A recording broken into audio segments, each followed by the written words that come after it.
हरे कृष्णा. विष्णू सहस्त्रनाम सिरीज मध्ये आपलं स्वागत आहे. आपण याच्यामध्ये विष्णू सहस्त्रनामात आलेली नावं, त्यांचा अर्थ आणि आपल्याला समजेल अशा भाषेमध्ये काही उदाहरणं बघणार आहोत. भूतात्मा परमात्मा च मुक्तानां परमागतिः अव्यय पुरुष साक्षी क्षेत्रज्ञोक्षर एव च. भूतात्मा आत्मत्वेपि संसारिवत न अस्य शरीर दोष संसर्गः इति भूतात्मा. सर्व अंतर्यामी राहूनही संसारातील कोणत्याही दोषाचा स्पर्श ज्यांना होत नाही असे.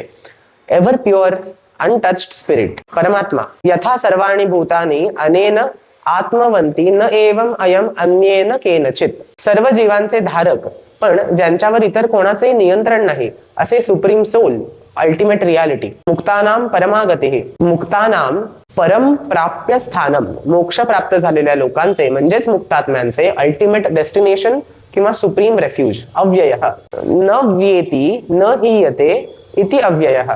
ज्याच्यामध्ये कोणताही क्षय होत नाही, विकार किंवा नाश होत नाही असे इम्पेरिशेबल चेंजलेस पुरुषः. पुरुषः पुरीशयनात वा मुक्तेभ्यः वाङ्मनसादि अतीतान गुणविभवान स नौतीति वा पुरुषः. शरीरामध्ये पुरामध्ये वास करणारे आणि भक्तांना अवर्णनीय असा डिवाइन ब्लिस प्रदान करणारे ते पुरुषः. साक्षी तान आनंदयन स्वयमपि तृप्यन साक्षात पश्यति इति. कोणत्याही माध्यमाशिवाय सर्व काही प्रत्यक्ष पाहणारे आणि त्याचा आनंद घेणारे. Witness, omniscient observer. क्षेत्रज्ञ भक्तेभ्यः स्वानुभवं दातुं तदेकांत क्षेत्रम शरीरम जानाति इति. क्षेत्र म्हणजे शरीर आणि प्रकृतीचे सूक्ष्म ज्ञान असणारे knower of the body and mind. अक्षरः मुक्तात्मभिः अनुभूयमानः अपि न क्षीयते प्रत्युत उपरी उपरी वर्धते इति.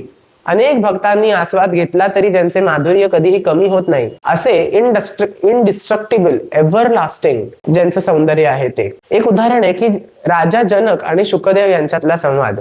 राजवैभवात राहूनही जनक राजा इतके विरागी किंवा विदेही होते कारण त्यांनी देहातील क्षेत्रज्ञ परमात्म्याचा साक्षात्कार केलेला होता. हरे कृष्ण.